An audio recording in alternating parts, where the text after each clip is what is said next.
Thompson Zeus, huh? TI winning pick. Not sure if it's a game-winning pick, though. Against the PL, it's pretty nice, but I just feel like this TA's game hasn't exactly been enabled. I'm a bit concerned that they can get on the Zeus in this game. I think Thompson, he plays a formidable Zeus. You mentioned TI winning hero for him, but we saw what the Marcy is going to be able to do a little bit different in this game in particular, because not a position 3 Marcy, so maybe won't have as many items to play aggressively, but the Pink Lee should have a pretty free game as well. So Lelouch, I think, into like the Diffusal Blade, and then he needs to be playing that initiating role. Just you need to get on top of the Zeus, because that is the way they're going to be able to deal with the Phantom Lancer, and even getting on top of the Omni Knight as well. So I think if Lelouch and Marcy are going to be able to fill that role to get onto Thompson to disrupt the Zeus throughout the fights, and Polaris should be pretty comfortable with taking it. But there's also a window here where if the lanes go really poorly for Polaris, they could just have a lot of issues with making plays across the map, and all of a sudden T1 they get first Roche and they just start running down objectives. Do you think the lanes are going to go poorly, though? No, I think PL's got a winning matchup versus the Batrider. Pretty much anyone farms, like trades farm versus the Zeus, so that's Pengo's going to get a very good timing out of the Diffuser Blade. And I think the Enigma is going to be fine as well in the Templar Assassin lane. I do think Arna's going to be able to farm, but I don't think they're going to stop Force from getting his item. So no, I think Polaris will have a very fine time in these lanes. Yep, I am in complete agreement with you. So I've been wrong with my last-ditch prediction every single time. So for T1 fans, you are going to be very happy that I think Polaris is going to win this one. Yeah. I know you often like to look at the lanes in particular. Like if it's a very, very close draft, you like to look at the lanes and say, all right, if one team's got an advantage in multiple lanes, you know, they're I might just give them the slided advantage here in this game. Is that something we're doing here? Do you feel like that's why you're just giving a bit of an edge to Polaris because of how the lanes are looking for them? No, not necessarily. I mean, I feel like the PL is great carry-to-carry matchup against the TA. You can't deal with all the illusions all at once, and it's very clear that the main priority for Polaris is going to be find that Zeus, because if you do, then realistically, there's nothing that can deal with this PL. Natsumi is set up to just have another game where he pops off.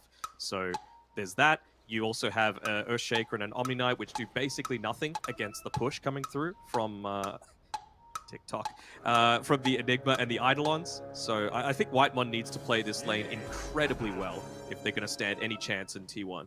The battle begins. I mean, he did in game 1. I think he was the carry, the true carry in game number 1 with his Dazzle. Really winning them the game, stopping that Axe Skywrath combination from blowing up both Cuckoo and Thompson. So we'll see. I want to see how he skills this lane as well. I really want to see him put points into the Purification, and I want to see him get a little bit more mana regen, just so that he's able to stay using that in the lane as much as possible to clear out those Eidolons, because they're not super tanky at level 1. It's just 180 HP, so Purification and a couple of right clicks, they're dead. As the mid lane clashes for the last time in this series, we're gonna get a Gauntlet challenge. Okay, Lelouch doesn't accept it. Come on, disappointed. What's something on the line? I mean, Force has been very vocal through the... Even Whitemon's going to fall up as well. I like it very much. Exactly on cue. It's like we got a bit of a read there. It's the Force tonight, but... Yeah, we mentioned the draft. This mid matchup, it's going to be fine between both sides. They'll get their farm. Lelouch didn't actually start with a stick, which is probably the one interesting thing. He's just going to look to rush the bottle, which is now coming out of the courier, and he will go stick afterwards. Force is just getting all that solo experience, wanting to make sure that he picks up those early levels as quickly as possible. Ooh, actually looking to make a little bit of a counterplay come through on Xavier. Surprisingly enough, Force, obviously he was preoccupied in the lane, but I think 3 of the Eidolons actually died to Whitemon previously, so he's gotten a lot of extra gold that he probably wouldn't have been expecting out of this lane, and I just want him to continuously be playing up in the face of those Eidolons and clearing them out as quickly as possible.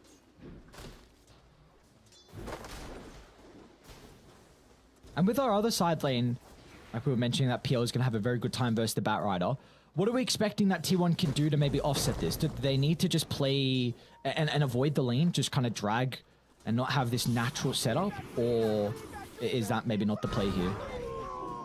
Well, I think it's actually a little bit different now that the sticky napalm does damage. So it's not necessarily like the harassment coming through onto Natsumi. It's more about just the farm trade. So I think Cuckoo's actually going to get a really good amount of farm in this lane because, you know, I just saw him use a sticky napalm that had already 4 stacks onto the range creep, and it did about, you know, 60 damage just on its own. So it's really easy now to be able to get these last hits and not necessarily rely purely on the Earthshaker to be able to do that. Top side, Ana is actually getting focused down here, and there we go. The strong lane, as soon as they hit level 2, are able to go for these kills, and we've even just leveled up on Xavius as well. That's scary because now with that extra point of the Eidolon, yeah, I see Lelouch is playing around with Thompson at the moment. It's going to be another lane that both these heroes will have a lot of reliance on the power runes. Lelouch in particular, maybe to make some rotations. Thompson, you know, Regen and Arcane to help out. Even a Haste maybe just to think about rotating. But once he gets level 6, definitely the side lanes do have to be a little bit wary of that burst potential. Ana has to be very careful here. I mean, he could just get jumped in on, but maybe just wanting a few more, bit of a longer duration on the Eidolons to be able to make that play. Trying to kill Xavius now with this small window that you don't have the Eidolons off cooldown. He's going to need a little bit more mana just to be able to summon the demonic conversions. Xavius positioned himself really well to be able to block up that small camp to make sure that the lane stays in this super dangerous position for Ana. Might look to go for it here. Just keeps denying out that range creep. Just got to keep microing though to make sure that you're not giving up these Eidolons for free.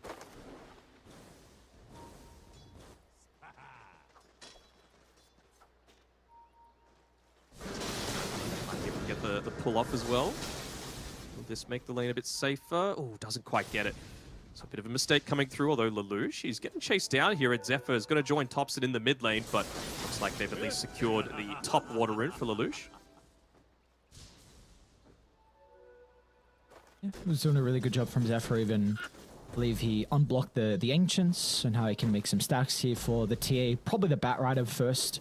We'll take those stacks, and he's also now going to double the hard camp as well. So, you know, you mentioned Cuckoo's probably going to have a decent time. He's doing it at the moment. Now that AU has 2 points in the Shadow Poison, their spam might be a little bit more difficult. So Cuckoo, you already see his itemization. It's got some raindrops ready to play with. The Magic Wand charges as well. The one area that T1 are really getting ahead of Polaris right now is just the control with these camps close to the lane. Top lane, they've been able to keep this one unblocked by Whitemon. On top lane, Ana. He's in some trouble. Refraction still available. Gonna try and go under the cover of the meld, and they don't have detection. He will pop out, but Xavius has already used his round of spells, so they're gonna be okay. And then on the bot side as well, Cuckoo, he's able to continue farming back close to his own tower. He's actually going to go for a bit of a play here onto Natsumi, who pops the doppelganger, but Cuckoo's fine with that. It just means that he can't really look to move on forward and get a lot of these last hits a bit more easily.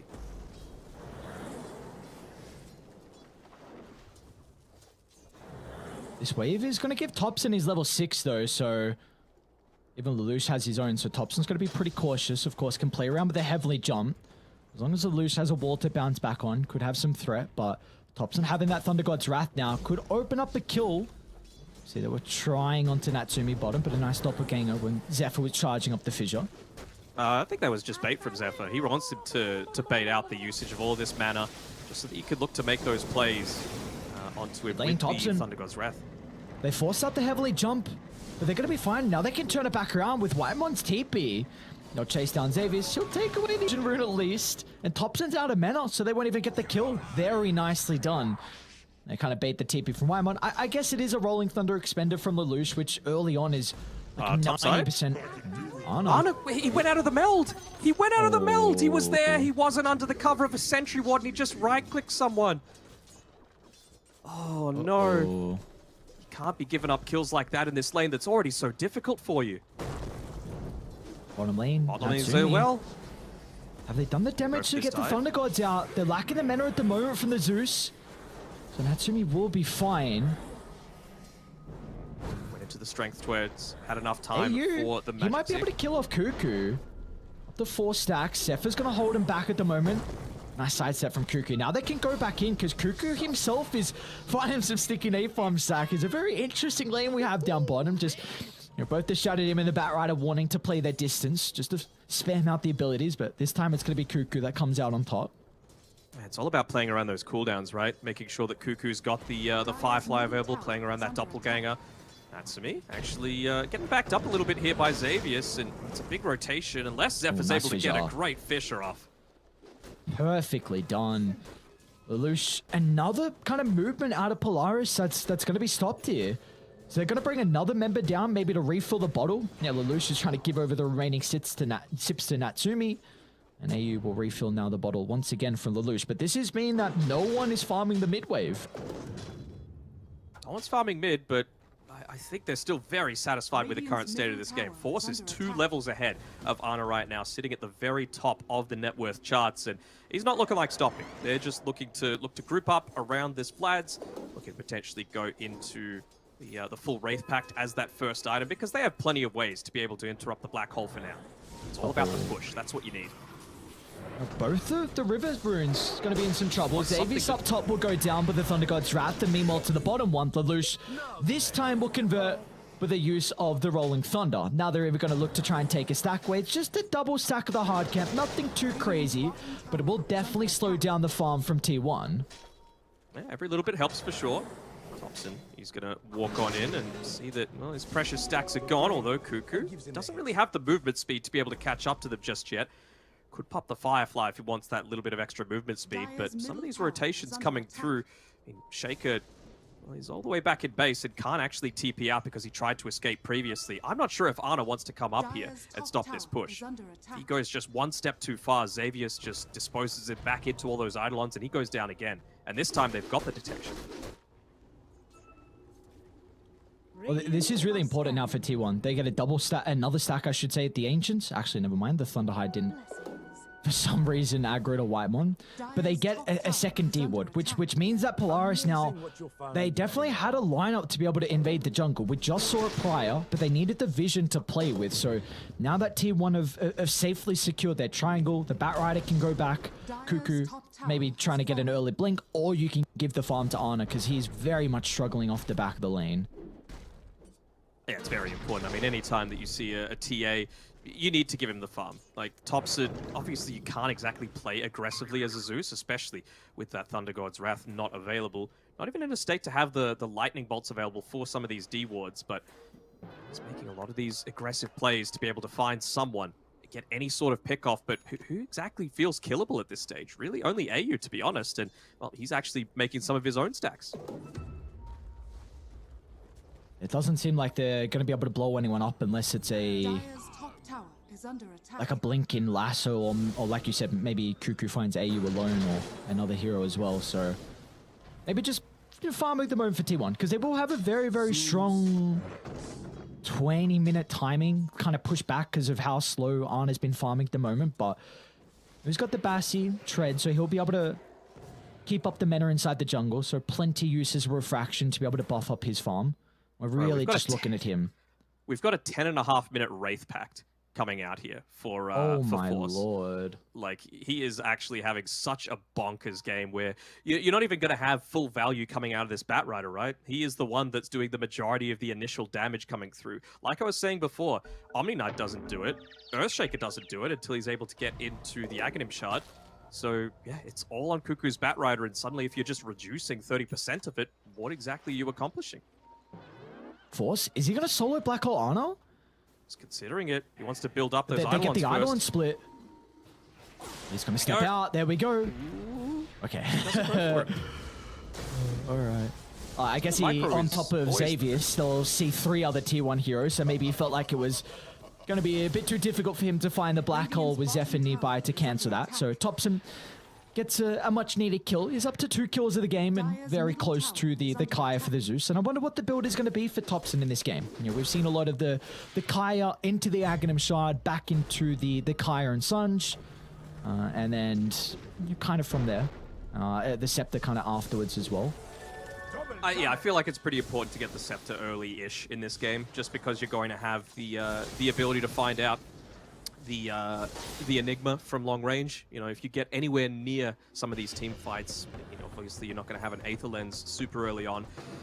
you're going to get caught by the Master. You're going to get caught by the Pango. You're going to get caught by even just the Malefice, right? So you need that Dire's additional bottom way tower to be is able to under cancel attack. things like the Black Hole.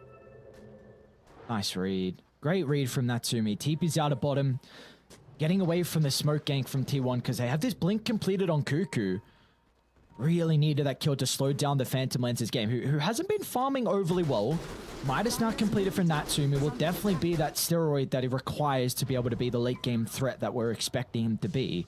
But T1, they need to be able to convert with this smoke. Dire's top tower is under And with attack. this Tier 1 tower still surviving on the Radiant side, that's the big thing stopping a lot of these smoke They're going plays to see from them. happening, right? Cuckoo. The smoke pops and the ward on the high ground. They know exactly where T1 are positioning. Cuckoo's unable to get the jump in, and Polaris, they're okay. Get rid of the ward as well. But yeah, I think they... It's not like they can, though, right? This is the main issue that I had with T1's draft. They can't take towers super easily unless Ana gets involved, and because of the laning stage, it's going to be quite some time until he can. So that mid T1 tower blocks a lot of these smoke attempts from some of the more unorthodox angles from the left-hand side. Makes it really obvious whenever they're looking to go for any kind of attempt to gank inside of the jungle and disrupt Natsumi's farming patterns. And again, the vision game as well from Polaris, just scouting out Cuckoo inside the jungle. And a very good job. That was placed prior, and it's still up, and doesn't look like they have any idea of the positioning. Can I catch out here? Thompson, oddly enough, putting himself out on the front lines. Just trying to keep bullying away, do his job in shoving out these lanes as much as he can with the Arc Lightning. Looking to use that Lightning Bolt off cooldown to be able to prevent even more of that vision that's been coming out from Polaris. We're really getting to a stage smoke. where they need to convert on this. Dire's 2 smokes in a middle row tower now, is and if you under don't attack. succeed, this Blink Dagger on Cuckoo's not going to be helping out in farm. So they're going to try and move to the triangle. No one's Triangle. home. Dire's bottom tower is under attack. Scanning. Nice scan. I can't see. I think it's red. Red? Yeah, it looks... Yeah. Beautiful scan. You're asking All the red game colorblind guy if it's Yeah, red I know. or not. As soon as I said that, I'm like, yeah, probably the wrong question to ask. I couldn't see all the lines were drawn on the map. I'm like, come on, Yeah. dude. Bot lane, you got Blink Dagger. All right, they find him. A big jump from Cuckoo onto the PL, but there's no damage. Natsumi's okay, still gotta be cautious. The threat of the Thunder Gods, but Ana, The he diffusal. might be in trouble. Steps too far forward, Lelouch can bounce back with the help of Whitemon nearby though, but Ana's on the wrong side of the fissure. Xavius was able to drag him away, but there's no kills occurring top bottom as everyone gets out, but maybe Cuckoo can chase down Xavius. They know that the Marcy TP down bottom, so they'll look to dive under the tower. It will make him work for it, but in the end, it's going to be Thompson that gets the kill. And he's up to a killing spree, but look at the move from Polaris. Instantly to mid lane they go to try and take the tier 1 tower, and they could potentially get the kill as well onto Zephyr. He's got the Echo Slam at the ready. He's going to be able to drop it onto 2 heroes, but with no one else nearby. That is a wasted Echo Slam out of Zephyr. I mean, they're probably going to lose a Tier 1 and a Tier 2 tower. Force is pushing up top with all the Eidolons. They have no glyph available. Killing mid isn't going to refresh it either. This is a great move coming out from Polaris, and they're very happy to get a 1-for-1 trade out of that. Late game, they've got this. Well, they might be able to get more kills, at least for T1. They're going to jump on AU in the river, but the rest of Polaris, they're geared up and ready to fight. Natsumi's nearby along with the Lelouch, but look at them playing the distance. They know they can't heavily commit into the middle. With the Rolling Thunder still on cooldown, they will have some difficulties, but at least they'll keep their support alive in AU. 15 minutes in, no Tier 2 tower, no ability for a TA to play around the jungle. Feels pretty bad. Same sort of thing with a Zeus, right? He wants to be spamming out that Arc Lightning. It can't all be in the laning stage, but it kind of has to be as well in the same breath, right? Shaker, Omni Knight, they don't deal with push very well. But Ana has well and truly caught up. He's top of the net worth. Incredibly impressed with his farming pattern. Top lane, Zephyr will go down. Elphus is going to be out from Force to be able to cancel the TP. Now, meanwhile, mid lane, though, Lelouch, he's going to charge into the middle. Gets a double stun, but there's nowhere to bounce back on. So once again, another use of the Rolling Thunder. That's not going to pay off for Polaris, but they do at least get the Tier 1 tower in the end. They do, and they're going to get some of this vision back as well. AU and Lelouch looking to get the D-Ward happening. Now suddenly, honestly, a quarter of T1's map becomes unplayable. Just this area around the jungle, you've got probably a little bit more potential to be taking Roshan. It's all on the back of Ana if they're going to get any kind of Roche plays happening for T1. And you've got the Wraith Pact, you've got the Pango, the sidekick as well that's going to be assisting Polaris with taking that, and they're on Radiant. So it really feels like they're just wanting to set themselves up around there. Xavius just playing around the bottom side of the map, the more dangerous farm, but it's tanky enough that if you're committing to kill him, it's going to need to be multiple heroes, and oh, there's that Blink Dagger.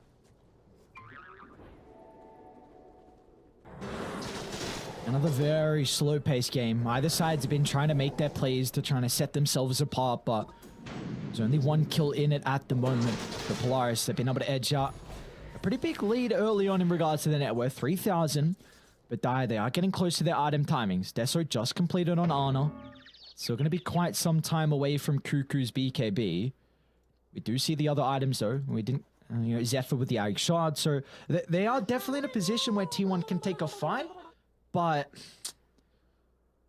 it feels like it has to just be the perfect jump. And who do they need to bring down on T1? Who do they have to kill to kind of enable these team fights throughout the early game? Who did T1 need to focus? Yes.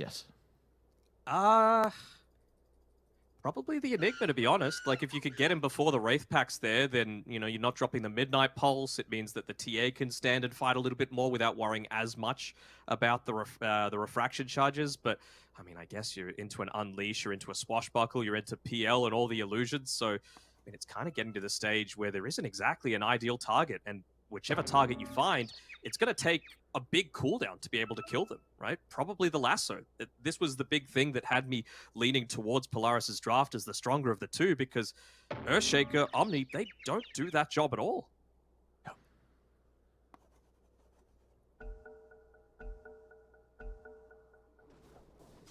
So it definitely feels like it's just another game where, I mean, it's just such an easy thing to say, but it just comes down to vision. Like, if you're able to get those key components out of Polaris in the team fights, and it could help out T1, but it's very similar for Polaris. If you kill off the Omni Knight to start, potentially if you're able to find Topson out of position, that can really limit the damage. Oh yeah, by far, Topson is the most important one that needs to be dying here. They know that the jungle is being farmed as well. Zephyr, somehow, the creep died and went over to Cuckoo instead, the neutral item. So immediately revealing that someone was taking the stack. We mentioned before that Ana struggled in the lane, but his capability to catch back up is definitely one of the best here with the Templar Assassin, and that's kind of similar with the Phantom Lancer as well. Also wasn't getting the greatest amount of farm off the back of the lane, but thanks to the Midas, Natsumi is top of the net worth. 1-0-1. Yasha Diffusal Blade is along with the Midas, but he's still going to need quite some items to be able to take these fights. Still a difficult game for the PL to play into. I mean, for sure, the timing they're playing for is the hard. Under mid. Look at the blink from Lelouch.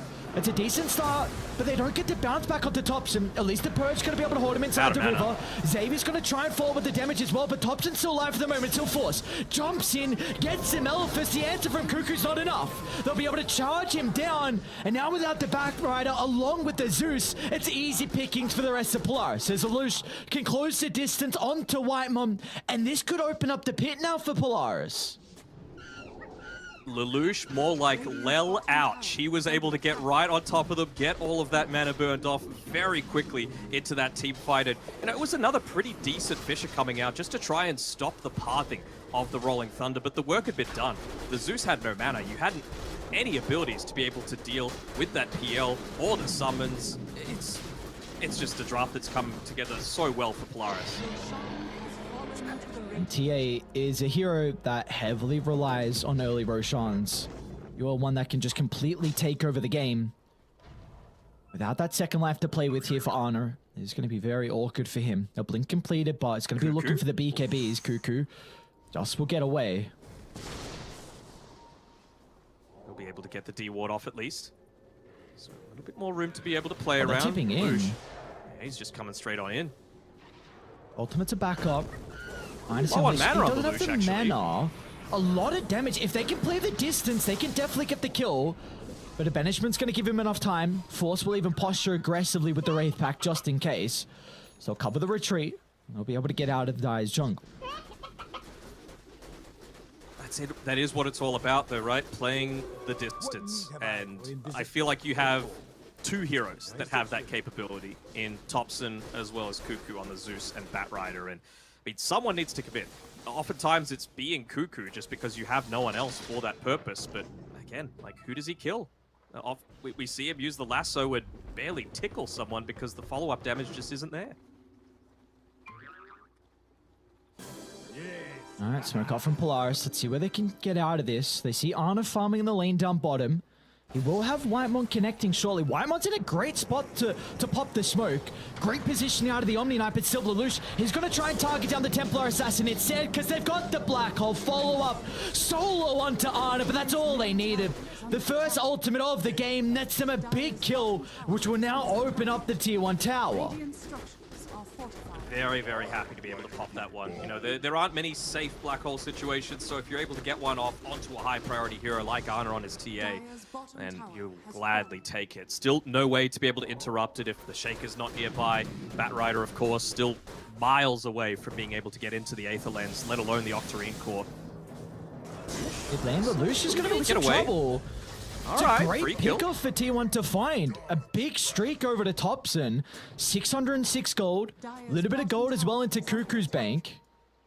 Yeah, gives him the Aether Lens. So that'll be a nice little pickup for Topson. And a blink now. It's a pretty decent timing from Zeph, honestly. Shard and blink at 21 minutes. Cuckoo's going to find another kill. So just Polaris bleeding a couple lives across the map, even though they got the kill previously on Ana. T1 still showing they got the chops to be able to combat early on.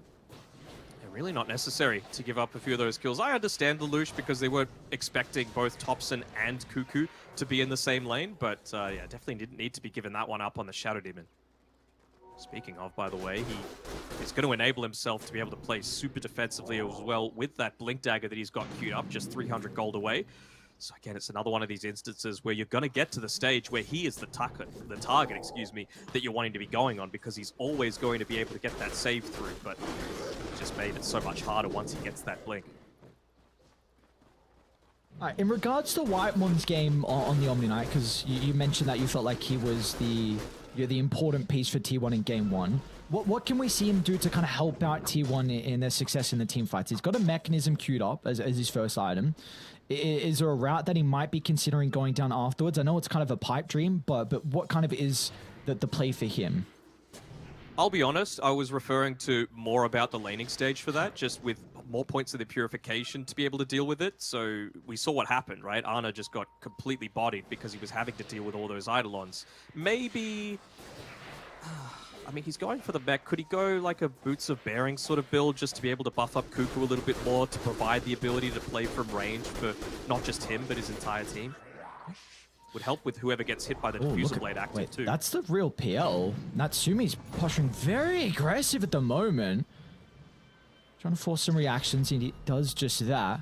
T1 bringing multiple members to try and keep Whitemon alive, and the Omni Knight's going to be able to get out. But still the net worth lead, it's growing for Polaris. Even though they found this first Roshan and not really taking too much map control, it is slowly bumping up in their favor. It's up to 6,000 now, the highest the lead has been so far in this third game. He's just playing essentially the exact same game that he played last time, right? Just with a PL instead of the Naga Siren. Using the illusions, I mean, back with very original OG, first major winning OG. Oh, hold on, actually. Top lane. Looks like Topson's able to get the invis. They were playing all around these illusion carries, right? The PL, the Naga Siren, the Alchemist, which back in the day was going into the Manta style. So I feel like if there's anyone that's going to be able to address this, it's Ana, but he's going to need to get vocal. And that's not really something that he's known for. They just going to tick out, and Cuckoo's on the charge. BKB completed. They see the Firefly. Thundergod to try and give them some information. Natsu with the jump in, but Cuckoo, he doesn't get the initiation. Now Cuckoo might be in some trouble. He's going to be protected with the BKB for a moment, but look at Lelouch just charging towards the backline, trying to create some chaos. It'll open up Xavius to move into the middle. They're onto Topson, but he's going to be fine. A Guardian Angel buying some time so Topson can reposition. They'll kill off Xavius. Meanwhile, Cuckoo's stuck on the high ground. But it looks like the Batrider here too will be fine as well. A great fight from T1. They only get the kill. Okay, well, Cuckoo goes down as well. But I'm quite impressed with T1 and how they're able to delta split away from that team fight. You're playing with the vision of the higher ground, even though in the end they kind of lose out in the trade. but they do show, they've got the capability to avoid Polaris and kind of keep these cores alive. My main concern, though, is that you've had to pop the Thunder God's Wrath and the Guardian Angel just to be able to survive. Well, one, to get the vision, to be able to maybe catch out the PL, and two, you pop the Guardian Angel so that the enemy position 4 didn't kill your mid laner. So now that they don't have those tools, you TP back in. Lelouch, 10 seconds away from the Rolling Thunder. He's got the completed Aeon Disc if he wants as well. So this feels like it's in a really good spot for Polaris to look to make an aggressive play. And with this lane just pushing in with the Eidolons, they're going to be in a really good spot to be able to do so. There we go. Go for it. Only one not in this smoke is Natsumi, just playing around the top side. And that's the lane that's the most pushed out. So if they take a successful team fight, if they're able to find a pick-off, then they can quickly converge onto that mid lane or potentially even like push high ground a little bit. And oh man, he's got the heart too. They know they're much smoked. tankier now. Lelouch picked up a DD under the cover of the smoke, and there was a trap there. So T1 ping it out. They're going to back up safely. You just mentioned as well what the position 4 and Polaris is able to do in the team fights, and you take a look at the next item from Xavius. We see a lot of kind of the BKB into the Basher afterwards, but this time it's actually going to be the Nullifier to look to address the Omni Knight. I like it, honestly, because it's going to be really nice versus Zeus as well, because more than likely late game Zeus will be considering an Aeon Disc. Position. Aeon Discs, 4 staffs, all that. Xavius, if he drops a ward, they're going to see a lot of heroes on T1. The trap again, a lot of information that Arn has been able to provide them. They back off immediately to the only place they feel safe. It wasn't actually safe under vision, but they look to deward that on Cuckoo. It really does feel like these TA traps are providing so much information. Has Arna gotten into the Aghanim Shard yet? No, not quite. So that might be a difference maker. Another smoke. That's 3 smokes in a row for Polaris. They sense an opening. Of course, Enigma with BKB. Unless Cuckoo uses the lasso, then this is just a guaranteed free kill onto anyone in the fight. But 3 smokes, if they don't get anything out of this, will really open up T1 to maybe play aggressive now on the map. Potentially. It's a really long Roche respawn as well.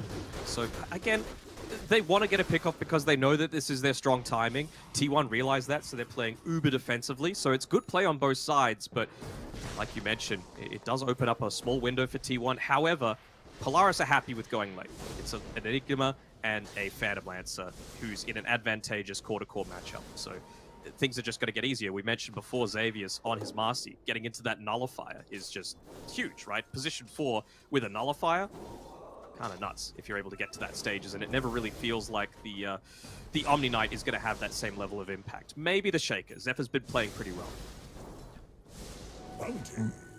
T1 at least, they have been able to deward both the observers that were placed on the cliff, kind of with the top power rune and the bottom power rune, so this will give them a bit more of a... Oh, look at the jumping, Cuckoo.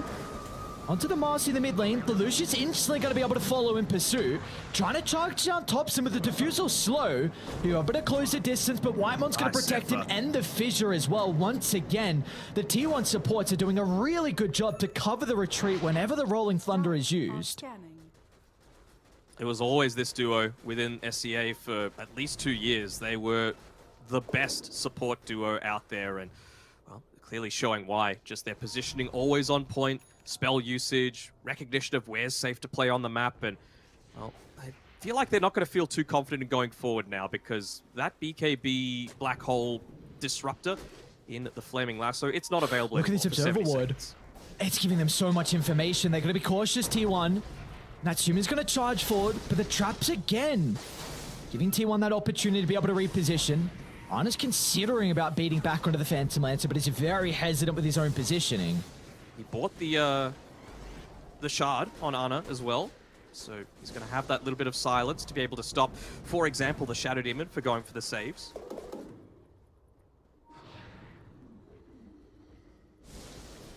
They have the Rolling Thunder back up. They used it previously, I believe, with the Arcane from Lelouch. And have it back available for this team fight. Next, Roche is going to be spawning shortly as well. But look at them charging forward. That's a big pick off. They get the Earthshaker. It's a lot of their stun control in the middle of the They fight. found Thompson. That's They're even gonna better. go to the Omni Knight instead. They're onto the Whitemon Omni, but they might not be able to bring him down. Instantly utilizing the ultimate. It's going to give him enough coverage, but out to the right. Forces in. What a disastrous black hole as T1 have got no response. The ultimate to secure the team fight is dire. They need to get out. You can't lead back into the middle now. It's Polaris. They'll come out on top once again and more than likely secure the pit. They will indeed. They've got the vision. They've got the heroes to be able to do so. And well, it'd take an absolute miracle play coming through here from Zephyr with maybe an Echo Slam to go into the pit. But it's just not worth it. I feel like this Aegis isn't going to change matters all that much. Obviously, it would have been great if T1 could pick it up, but it's not worth the risk. Not when you're risking falling out of these SEA qualifiers and losing a chance for that straight path to the group stage. Radiant are scanning. Just doing the little things right. The positioning from AU, scouting out any kind of smokes that might bring the game back in T1's favor. The Aeon disc purchase coming out from the Lelouch, making him survive during the middle of that team fight. He went onto the back lines and Mid lane. Ana, he was pretty good with the right Onto clicks. Marcy. Kuku's going to get the jump as well to the Shadow Deer, but now Natsumi's showing up. A great leap from Thompson up to the high ground. The Zoo's going to be able to reposition. Kuku protected for the moment with the BKB as well, but he's got some difficulties with escaping because as soon as the BKB expires, they'll close the distance and secure the kill. But Ana up to the north is having a free fight for the moment. Zephyr's going to step in with the Echo Slam as well, but there's no damage follow-up. As Polaris once again doing an incredible job thanks to the banishment from AU, buying them enough time to retreat. They're so low as well. They all get away on barely anything. Xavius, he did have to use the buyback, but again, it's another kill that you're able to claim onto this Batrider. More scaling that's going to be coming through. I mean, PL, level 21, extra little bit of Phantom Rush range. He can look to play from afar. It's really, obviously, they've got the capabilities to deal with it with the Zeus. You know, Thompson, he's level 18 now, so that's nice. Getting them a little bit lower cooldown on the Thunder Gods and the bonus damage coming through too. But if you're revealing yourself to be able to clear these PL illusions, then you just open yourself up to get jumped on. There's the BKB on Thompson. He's tired of getting mana burned. He's tired of getting chain stunned with this Rolling Thunder.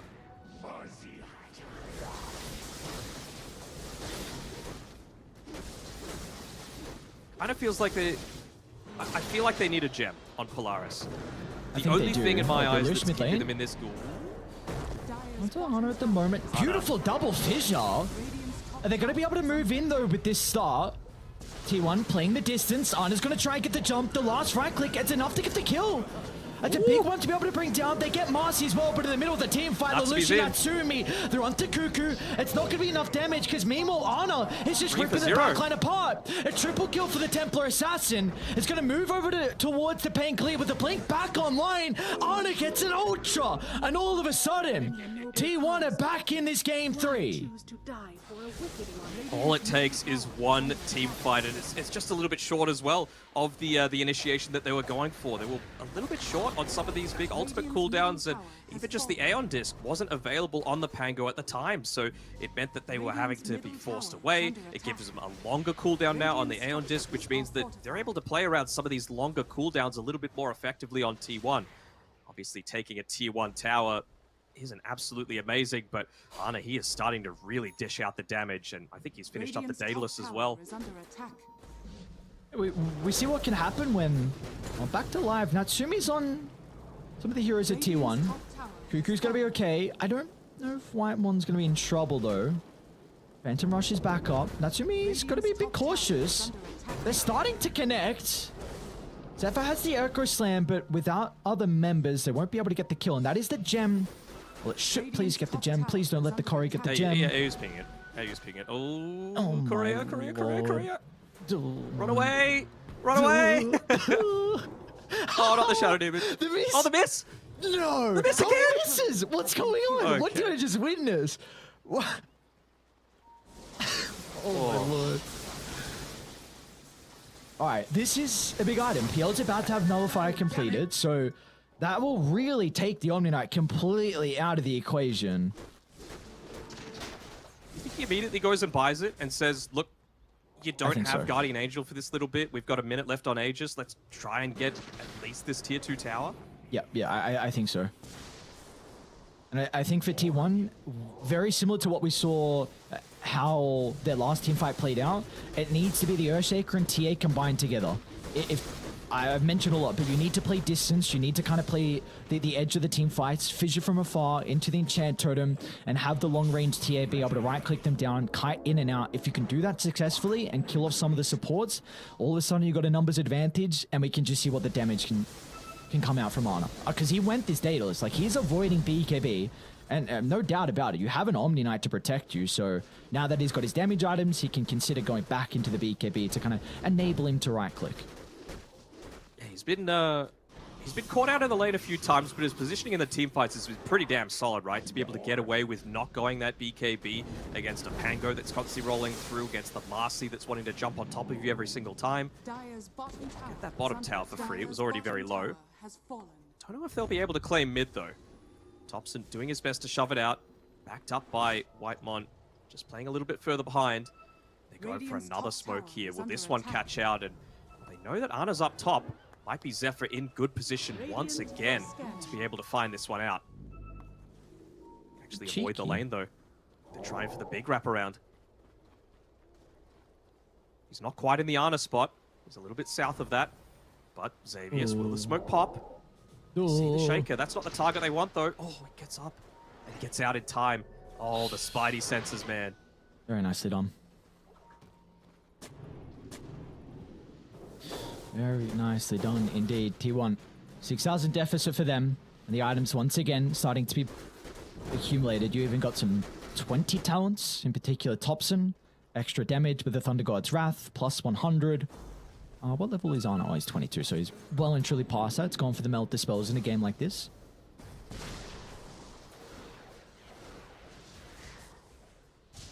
Tense, isn't it? Oh, very tense, with so much on the line as well. We've mentioned time and time again, but the last chance qualifiers are going to be an absolute bloodbath. Only two teams moving over to the group stages, and both T1 and Polaris want that opportunity to face talent in the grand finals. Making it to the groups would mean so much for these teams. They don't just want to be in the last chance qualifiers, they want to be battling it out at the TI venue. They know there's smokes happening. They saw Thompson using the Chain Lightning in the laning stage. They want to find this backline. If they could get Force, that would be enormous. He doesn't quite yet have the A on disc, so he's immediately booking it to the rest of his team and the safety of AU. We're going to see Xavius, the only target they've seen at the moment. It looks like T1. I like the call. Yeah. They're like, no, we're not going to take a fight where we know Polaris have been able to set up a formation and drop some wards down.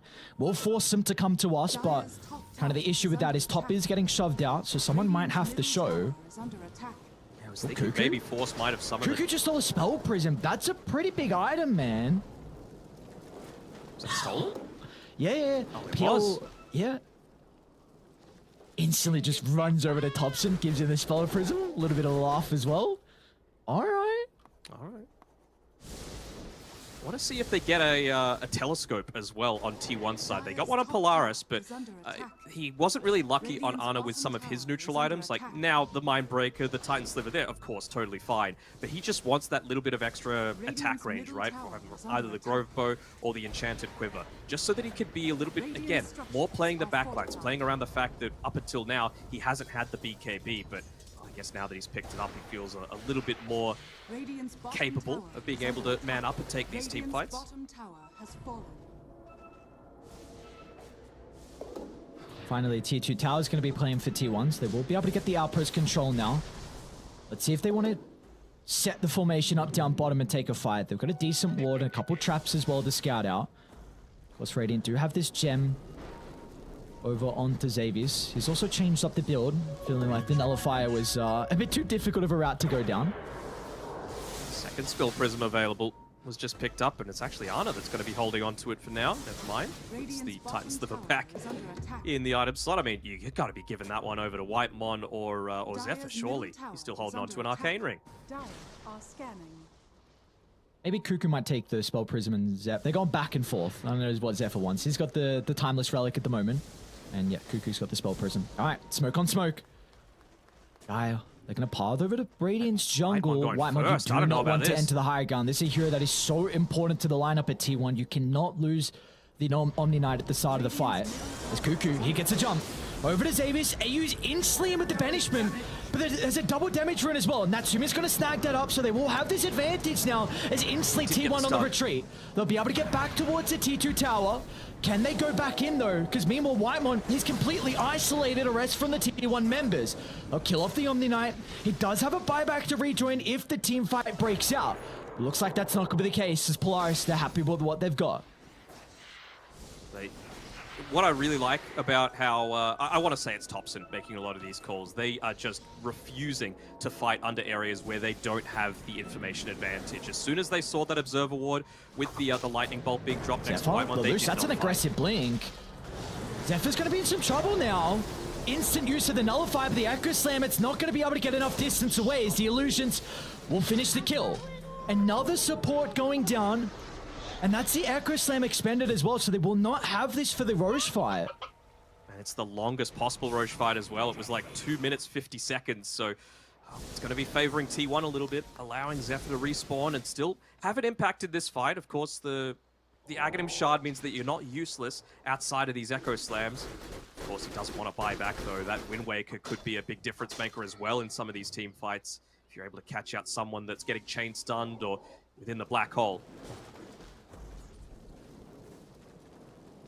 Buybacks, they're the most important resource right now. Everyone has one except for Marcy and PL, and well, Natsby's very close to being able to pick his up as well. They're just camping around this Roche pit. They know that they just don't want to give this free objective over. It's going to be the third one. Will it have the Shard or will it have the Aghanim Scepter? Both are pretty ideal targets, but you would have to say the Refresher, which is on the Roche, is what Force is eyeing up right now. This is Xavius on the high ground. We'll get the blink away, so Dire, they're going to move on over. Again, no Echo Slam for this team fight. The full wraparound. If they could catch AU, that'd be great. Really is hindering Cuckoo's effectiveness, but you can't go in first with the lasso onto the SD. Smoke's going to pop. Let's see, they want to look to jump. Marcy's away from the team, so once at the end, they're going to lead him with the lasso to try and bring him down, but the damage isn't there. Lelouch, look at the rolling thunder, now the black hole! Onto two, and eclipse the important target on Ana. Now they can look to clean up the members of T1 as one by one they go down and Polaris have 0 casualties. What another incredible team fight coming out from Radiant, and now they can reap the rewards of the Roshan. Oh, just all that positioning coming through there. He's even got the Aeon Disc in his backpack right now on Force, but just the Aetherlens providing that little bit of extra cast range. Same sort of thing with the Psychic Headband. I think Marcy's holding onto the Telescope as well. That was the longest range Black Hole I've ever seen. And Cuckoo as well. They're going to get another pickoff. Potentially going to make it a team wipe in the end, Cuckoo. Ducking and diving, sidestepping as well. Blink up shortly. Oh, Cuckoo. Can he get the TP out? Looks like he'll make it. Well, Xavier's unintentional grief coming through there meant that the Malefice stuns weren't actually connecting in onto him, and they could get that consistent damage through, but there we go. Refresher Shard being picked up. I want to see him put the Aeon Disc in the old backpack. There we go. Actually gives it over to Lelouch, did he? He did. Even just the casual plate mail. He's been far too many times where Lelouch has been brought super low by Ana just from the right clicks.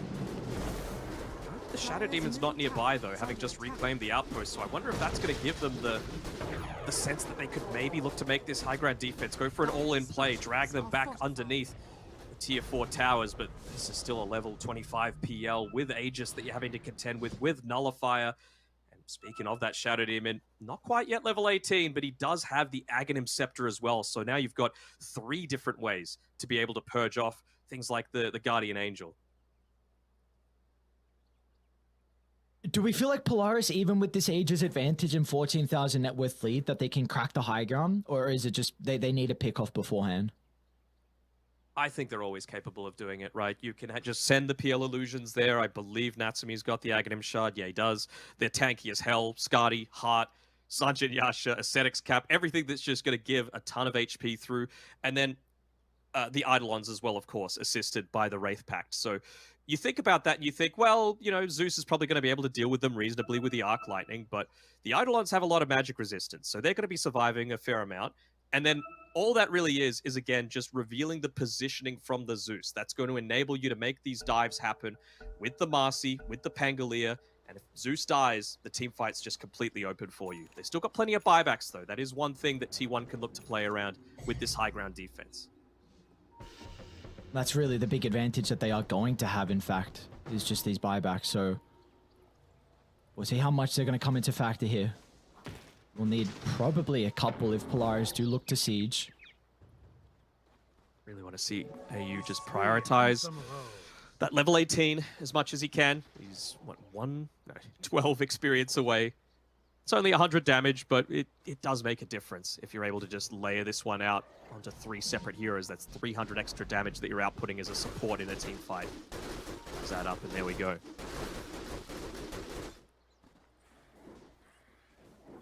It'll be very difficult for T1 to be able to exit the base.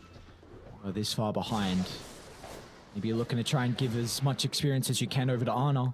Closing in on level 25, so probably the refraction instances that we're going to see come out for the PL might consider the bash. Could be an answer to the black hole if he's not caught.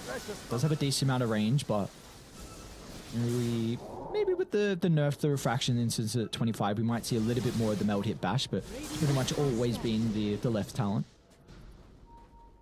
Looks like he's been getting caught pretty consistently, though, and that's not even a slide on him. You know, he has to go in. He needs to be that damage coming through, but Force, he's just using all the tools that Polaris have at their disposal to create havoc, create chaos. I mean, look at what you've got coming in. A level 25 PL with Aegis, all these illusions. You've got a Rolling Thunder coming through. You've got a Marcy jumping in on top of everyone. You have to deal with them, and the second you forget about them, that's when Enigma really starts to show his worth. And up top, Zephyr trying to cut this lane as much as he can, but Lushi knows. Oh, no. He actually gets the Stormcrafter.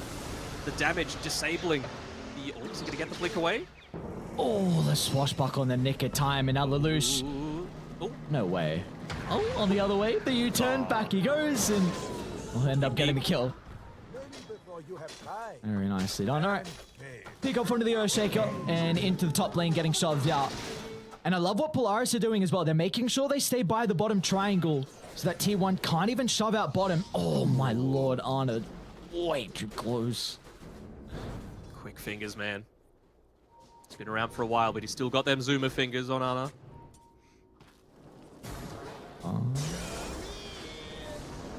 Close to 25 as well for him. Xavier's about to drop. Easy. Free kill. All right. That's a dieback timer as well. And the gem. Do get the gem. Dire's bottom tower Xavier. is under attack. All right. They're stalling out the Aegis. Not too fun to push into a Zeus. Spam of the fissures. Even honestly, the Batrider with this level 20 talent is a big issue as well. And if he can ever get to that late stage of the 25, then it's very, very difficult with the spam. So they're not going to be able to crack the high ground with this Aegis. 50 seconds left.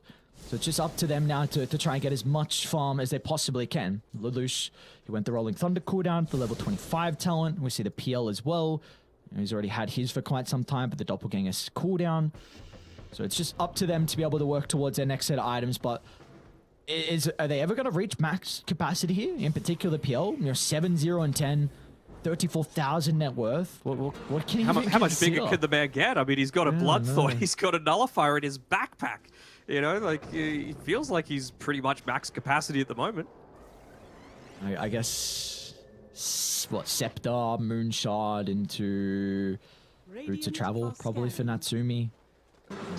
Like you said. We're really splitting hairs there. If we're really like saying like he's not full slotted yet, then that's probably what's going to be next on the cards for Mr. Natsumi's. There we go. Third Aegis is soon to expire. T1, they're trying to set up on the top side lane, but nice read once again from Lelouch. He's going to look to jump out, so that also gives Ana the level 25. He did go for the meld hit bash. Okay, very interesting. Bottom lane, Thompson. Force is in. It's, oh no, they clipped the Batrider as well, so they can't get the break. They won't be able to cancel the Black Hole as again. Onto 2 goes the ultimate, but the instant use of the buyback. T1, they need to get something out of the top, some buyback, but they're retreating. Instead, Cuckoo is out to the left. The Lasso drag back with Arna nearby. They'll bring down Lelouch, and Aeon Disc will only delay it. So we're 1 for 1. The pop refresher. Force has got into the Black Hole. This might catch them off guard.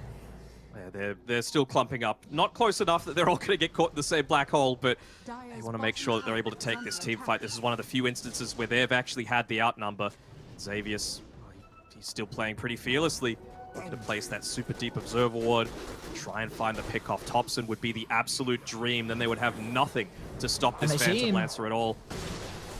Cuckoo's positioning, however, is going to be able to scout them out. It's kind of big that Force's Aeon Disc got popped. A bit more difficult now for him to be able to position throughout the fights. Just go for the smoke again. They want to make this happen. They want to try and invade, go for the full wraparound. They should know that they're playing around. Immediate ping saying, get the hell out of here. We don't want to be able to give them a way to be able to come back into this game. Whitemon, you're very far on the front line. Same with Arna. They'll get the instance onto the real Phantom Lancer, but the chain control's not going to be there as he moves over to the right side with the Echo Slam now. They're trying to target him down, but the Black Hole of a lifetime! Force, where's the damage though? Natsumi's going to try and turn it back around to Doppelganger, targeting down Arna. They've got the real TA. They've got to get on Thompson. Secure the kill, but Arna's going to buy back. He's going to try and rejoin the fight, but it might be too late as Natsumi's too far. They don't have the answers to the PL, as now they can look to clean up. Arna brought back, and he might be sent to the grave for the final time this game. But a Fissure buying some valuable seconds, but they'll toss him back into the middle of the team fight as Natsumi's locked onto his target. Arna's gone, no Thompson as well, and look at Lelouch. It might be a rampage, and you bet it is. Natsumi, give him the double rampage, and that'll be it. What a team fight to send Polaris to the grand finals and get their rematch against Talon. Oh my! So close, yet so far, so many times. They've always seemed to be the bridesmaids, Polaris, but this time around, still no emotion. You just knocked out T1 of these qualifiers, my guys, and, well, they're looking just composed, cool, calm, collected, and Force, he gets the shoulder rub. It is all on the back of him. Understand.